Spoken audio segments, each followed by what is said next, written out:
শহরে থাকা মানেই এই রাস্তা নির্মাণ নামক এক বিশেষ অভিজ্ঞতার মধ্য দিয়ে যাওয়া। এ এক রীতিমতো মহৎ কর্মযজ্ঞ।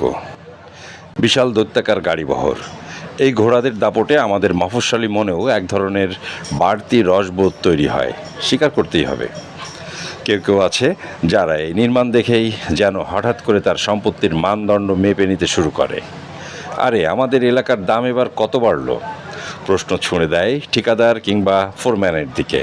তাদের মনে তখন শুধু মুনাফার খসড়া। আরেক দল আছেন, তারা স্রেফ নীরব দর্শক, কোনো বাচালতা নেই, শুধু দাঁড়িয়ে দাঁড়িয়ে দেখেন কিভাবে আধুনিক সভ্যতা ধাপে ধাপে সিমেন্ট আর বালির উপর গেঁথে ওঠে। তাদের চোখে হয়তো কোনো অতীত বা ভবিষ্যতের ছায়া, কিংবা শুধুই সময়ের এক নিছক খেলা। আর ওদিকে এই সব কিছুর কেন্দ্রে দাঁড়িয়ে থাকেন কর্মীরা, প্রশ্নকারী আর দর্শকেরা ভিড় জমায়। শত প্রশ্নের জবাব দিতে দিতেও তাদের কাজ চলে।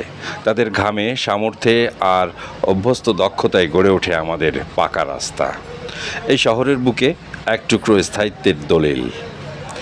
বিশেষত এই রাস্তাটার পুনর্নির্মাণ হচ্ছে বহু বছর পর, এক ধরনের নবজন্ম বলা যেতে পারে।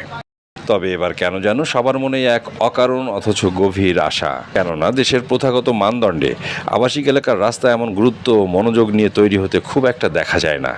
যেখানে সাধারণের পা পড়ে সেখানে রাষ্ট্রের মন অত সহজে পৌঁছায় না।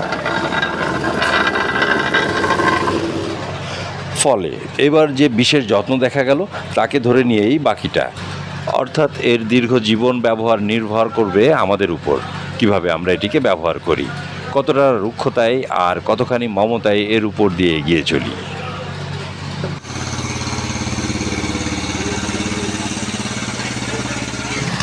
16 নম্বর রোড, খালিশপুর, খুলনা, 12 ডিসেম্বর 2025।